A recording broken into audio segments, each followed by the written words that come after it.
What are some things that are weirdly cult-like, that aren't actual cults? Sororities, religious youth groups, characters in musicals who all stop what they are doing to spontaneously know a song and sing it. I find it inordinately creepy. Alcoholics Anonymous, and other sobriety foundations. If it keeps someone from destroying their own life, or even if they feel like they are improving themselves through one of these places, more power to them. Personally, I think that AA or NA replaces chemical dependence with dependence on other people. Yeah, if you go to meetings 2x a day and work 60 hours a week, there's not a whole lot of time for drinking. Agreed, fully. AA got me through some dark times and I'll always be grateful for the organization, but at a certain point it became too much for me. 5 years later I'm still doing great on my own. I'll pop into a meeting a couple times a year just for funsies, but I'm good on that overall. Texas A&M University, or any university for that matter. Dude, worked in Dallas and all the guys in the office that were Aggies were so aggressive about football Fridays. Jesus. They would all just bump each other and yell Meruoon out and follow the scores obsessively before cell phones. And as a non-Aggie I was just flabbergasted by the obsession and mocked for not getting it. One of the guys bragged to me that A&M was voted the campus most nostalgic for on Old Reagan. Truly a weird cult. True, though the cultitude has eased up a bit over the last 30 years. Penn State University. It really feels like a cult. We are a Penn State family. My kids will be going to Penn State. It's so weird. We are. I feel like most state schools are like this. It's very bizarre to me that in a lot of work or social groups, people still regularly refer to other people by which of the two big state schools in my state that they went to, and bring up the rivalry between them, and make kind of jokes about it that are sort of serious. These are people in their 50s still talking about their college experiences like they were yesterday. I've met some people who went to Ivy League schools, and they were even worse. I really enjoyed college, but I certainly am not still considering it as a part of my identity over 10 years later. The fact that people do that is so weird to me. It is only anecdotal, but in my experience people still living those days and saying those things don't have a lot going now, so they have to live in the past. Probably gonna get some hate for this one, but Relay for Life cancer clubs. Even if you don't have cancer, your life is slowly swallowed by events and fundraising and meetings. You wear special colors ribbons based on what cancer you're fundraising for, and people who run groups obsessively contact you about spreading awareness, as if you don't have a life outside of it. If you don't belong to a group, but you know someone with cancer, they look at you like you're insane. If you aren't 1000% into the culture, they don't really talk to you or help you at all. Really, they're more like some weird cancer defeating Mayfair religion. People still do those? I thought after the whole 90% of what you raise is administrative costs and the rest is for awareness campaign, that people had stopped running in those. We still do them here in California, at least in my town. I don't think any owns caught on cares.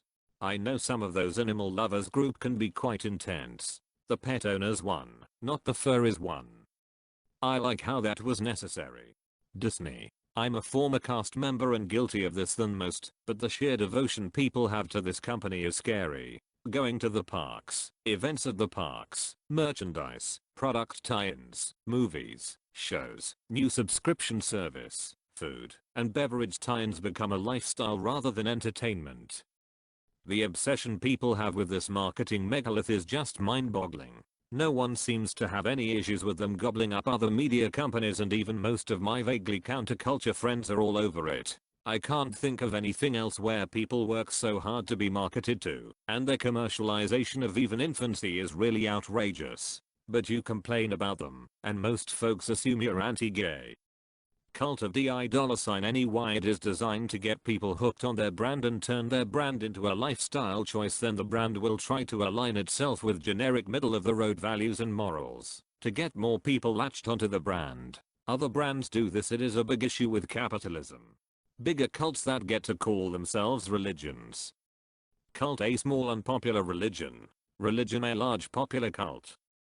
In technical terms, a religion is just a cult that has been around long enough to be called a religion by the government.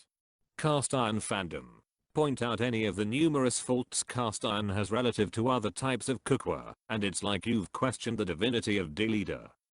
There are times it is the perfect tool for the job and times it is not. When it is, it's nice to have one. Soul Cycle went to one class and never again. Birthdays. There's a Tumblr post that'll explain why. Paraphrasing the post here. Basically you gather in a circle once a year around an object lit on fire. You sing the ritual sang, as is expected, to venerate someone, and a wish is made. The fire is blown out, and the object is stabbed. Thank you, even though I did provide a link to my Hoji homie. You gonna comment something like that, and not provide a link? Come on Burger bro. Those people that put the Browning logo, the little deer heart thing on absolutely everything. I've even seen tattoos of it. Half of the people I know that sport that logo on a vehicle or their body have never been hunting, or held a gun. A couple of them call themselves country girls. I can almost guarantee they've never walked on dirt. Partisanship in any form seems very cult-like to me. Bitcoin. But then money has always been a belief system. Even before the end of the gold standard? The monetary premium given to gold is from people's belief. Some of gold's value is from its utility as an industrial material. I'm so glad I'm not the only one who noticed this. Thank you good person.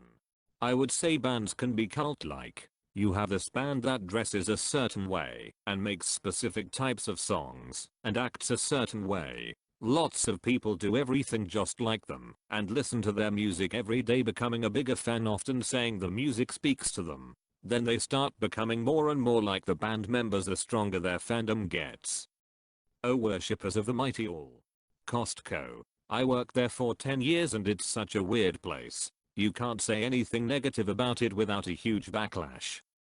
What kind of negative things would you want to say about our generous provider Costco?